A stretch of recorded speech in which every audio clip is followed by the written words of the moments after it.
ইসলাম ধর্মের শাওয়াল মাসে কয়টি রোজা রাখতে হয় এবং এই রোজাগুলোর ফজিলত কি চলুন নিজেই সহজভাবে জেনে নেওয়া যাক। শাওয়াল মাসে 6টি রোজা রাখা সুন্নত। এটা ফরজ না, কিন্তু অনেক বড় সওয়াব রয়েছে। সহি মুসলিমে হাদিস আছে, মুহাম্মদ সাল্লাল্লাহু আলাইহি ওয়াসাল্লাম বলেছেন, যে ব্যক্তি রমজানের রোজা রাখার পর শাওয়ালে 6টি রোজা রাখে, সে যেন সারা বছর রোজা রাখার সওয়াব পায়। কিছু গুরুত্বপূর্ণ বিষয়। এই 6টি রোজা ঈদ উল ফিতরের পর থেকে রাখা শুরু করতে হয়। একটানা 6 দিন রাখতে পারো, আবার আলাদা আলাদাও রাখতে পারো। আগে যদি রমজানের কোনো কাজা রোজা থাকে, তাহলে আগে সেটা আদায় করা উত্তম। এমন নিত্য নতুন ইসলামিক ভিডিও পেতে আমাদের চ্যানেলটি অবশ্যই সাবস্ক্রাইব করে পাশে থাকবেন।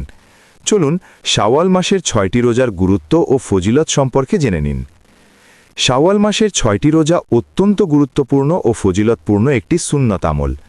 নিচে সহজভাবে এর গুরুত্ব ও ফজিলত দেওয়া হলো। শাওয়ালের রোজার গুরুত্ব। রমজানের ঘাটতি পূরণ করে। রমজানে ইবাদাতে ভুল ত্রুটি হয়ে থাকলে এই রোজাগুলো তা পূরণে সহায়তা করে। নফল ইবাদাতের ধারাবাহিকতা বজায় রাখে। রমজান শেষে হঠাৎ ইবাদাত ছেড়ে না দিয়ে আল্লাহর সাথে সম্পর্ক বজায় রাখার একটি সুন্দর উপায়। আল্লাহর নিকট প্রিয় আমল।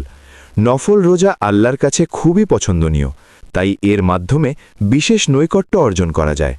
শাওয়ালের 6 রোজার ফজিলত। 1. সারা বছরের রোজার সওয়াব।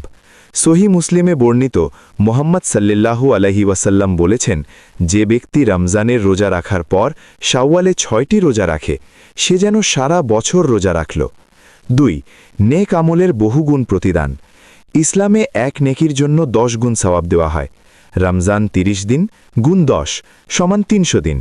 শাওয়াল 6 দিন গুণ 10 সমান 60 দিন, মোট 360 দিন, প্রায় 1 বছর। 3. জান্নাতের পথে সহায়তা। নিয়মিত নফল রোজা মানুষকে গুনাহ থেকে দূরে রাখে এবং জান্নাতের পথে এগিয়ে দেয়। 4. ঈমান বৃদ্ধি পায়। এই রোজাগুলো রাখলে আত্মসংযম বাড়ে, ধৈর্য শেখা যায় এবং ঈমান মজবুত হয়। ভিডিওটি ভালো লাগলে অবশ্যই লাইক, কমেন্ট, শেয়ার এবং সাবস্ক্রাইব করে অন্যকে দেখার এবং শেখার জন্য সুযোগ করে দেবেন। ধন্যবাদ।